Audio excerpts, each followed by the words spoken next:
Hi అండి, welcome back to our channel. ఎవరైనా ఛానల్ని కొత్తగా చూస్తుంటే సబ్స్క్రైబ్ చేసుకోండి. సిద్ధుబాబు కోసం అని చెప్పేసి నేను లంచ్లోకి గుమ్మడికాయతో రెసిపీ చేశానన్నమాట. పంప్కిన్ బేబీస్కి 6 months ప్లస్ బేబీస్ నుండి పెట్టొచ్చు. స్టార్టింగ్లో అయితే మనం లిక్విడ్గా ఇవ్వడానికి ట్రై చేయాలి. ఇప్పుడు నేను ఇది రైస్లో వేసి వండుతున్నా అనమాట. ఎలా చేస్తున్నా అనేది మీకు ఈ వీడియోలో చూపిస్తాను.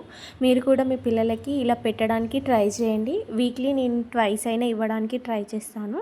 ఇందులో ఫైబర్ శాతం ఎక్కువ ఉంటుంది. అలా ఉండడం వల్ల పిల్లలకి ఈజీగా డైజెషన్ అవుతుంది. And vitamins, minerals, antioxidants చాలా ఉంటాయన్నమాట. ఇది పిల్లలకే కాదు పెద్దవాళ్ళకి కూడా చేసుకోవడం వల్ల చాలా హెల్త్ బెనిఫిట్స్ అయితే ఉంటాయి. సో మీరు కంపల్సరీగా బేబీస్కి అయితే పెట్టడానికి ట్రై చేయండి. ఇది బయట మనకి మార్కెట్లో కానీ ఆన్లైన్ స్టోర్స్లో కూడా దొరుకుతున్నాయి. ఒకసారి చెక్ చేసి బేబీస్కి అయితే తీసుకోండి. 6 months బేబీస్కి అయితే సూప్లా ఇవ్వడానికి ట్రై చేయండి.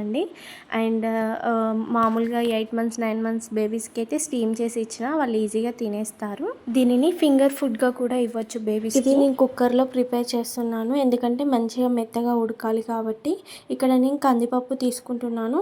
నేను డైలీ ఒకే పప్పుని అయితే యూస్ చేయను. డిఫరెంట్గా ఉన్న పప్పులన్నీ చేంజ్ చేస్తూ ఉంటాను అనమాట. ఈరోజు కందిపప్పు తీసుకున్నాను, ఒకరోజు పెసరపప్పు, ఒకరోజు మైసూర్ పప్పు, అట్లా చేంజ్ చేస్తూ ఉంటాను. వీటిని ఒక 3 or 4 times మంచిగా వాష్ చేసుకొని అందులో ఉన్న వాటర్ని వంపేసుకొని మళ్ళీ ఫ్రెష్ వాటర్ యాడ్ చేసుకొని 1/2 hour అయితే సోక్ చేసి పెట్టుకోవాలి. ఇలా సోక్ చేసి పెట్టుకోవడం వల్ల పిల్లలకి మాత్రం గ్యాస్ ప్రాబ్లం రాదనమాట. ఈజీగా డైజెషన్ అయితే అవుతుంది. పిల్లలకి అండ్ పెద్దవాళ్ళకి ప్రోటీన్ ఎంత ఇంపార్టెంటో ఫైబర్ కూడా అంతే ఇంపార్టెంట్.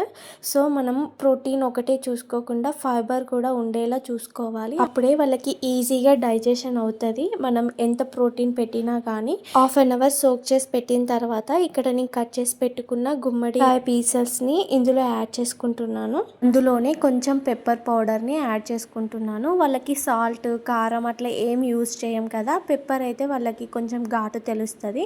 అండ్ జీలకర్ర, ఇది కూడా డైజెషన్ కోసం ఇది కంపల్సరీగా వాళ్ళకి వేయాలన్నమాట.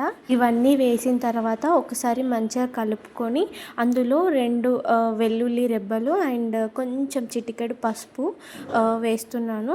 అంతే, ఇంక ఇందులో నేను ఏమి యాడ్ చేయట్లేదు. ఒకసారి కలిపి మూత పెట్టేసి 3 or 4 విజిల్స్ వచ్చేదాకా ఉంచాలి. 3 విజిల్స్ వచ్చాక స్టవ్ ఆఫ్ చేసుకొని అందులో ఉన్న వేడి మొత్తం పోయే వరకు కుక్కర్ మూత తీయొద్దు. వన్స్ అది కుక్కర్ విజిల్ చల్లారిన తర్వాత మూత ఓపెన్ చేసి దాన్ని మంచిగా స్మాషర్తో మంచిగా స్మాష్ చేసుకోవాలి. నేను సిద్ధుకి చేయితో తినిపిస్తాను కాబట్టి నాకు వీలు ఉండే అంతవరకు స్మాష్ చేసుకుంటాను. మీ బేబీస్కి స్పూన్స్తో తినిపిస్తే ఇంకొంచెం వాటర్ యాడ్ చేసి సెమీ సాలీ లాగా తినిపించడానికి ట్రై చేయండి.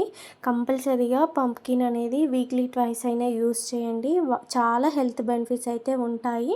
అండ్ వాళ్ళ బ్రెయిన్ డెవలప్మెంట్కి చాలా మంచి ఫుడ్ అనమాట. అండ్ చీప్గా కూడా దొరుకుతుంది మనకి. అంతే, స్మాష్ అయితే అయిపోయింది. దీన్ని మనం ఒక బౌల్లో సర్వ్ చేసుకోవడమే. దీన్ని నేను సిద్ధుకి చేయితోనే తినిపిస్తాను మ్యాక్స్. అండ్ ఇది కొంచెం తినిపించి కర్డ్ రైస్ అయితే పెడతాను. కంపల్సరిగా పెరుగు కూడా ఇవ్వండి. మీకు ఈ వీడియో నచ్చిందా? నచ్చితే ప్లీజ్ లైక్ చేయండి, షేర్ చేయండి, కామెంట్ చేయండి. ఇలాంటి వీడియోస్ కోసం నా ఛానల్ని సబ్స్క్రైబ్ చేయడం మాత్రం మర్చిపోకండి. మీరు ఇచ్చే లైక్ నా వీడియో ఇంకొంతమందికి రీచ్ అయ్యేలా చేస్తుంది. Thank you for watching.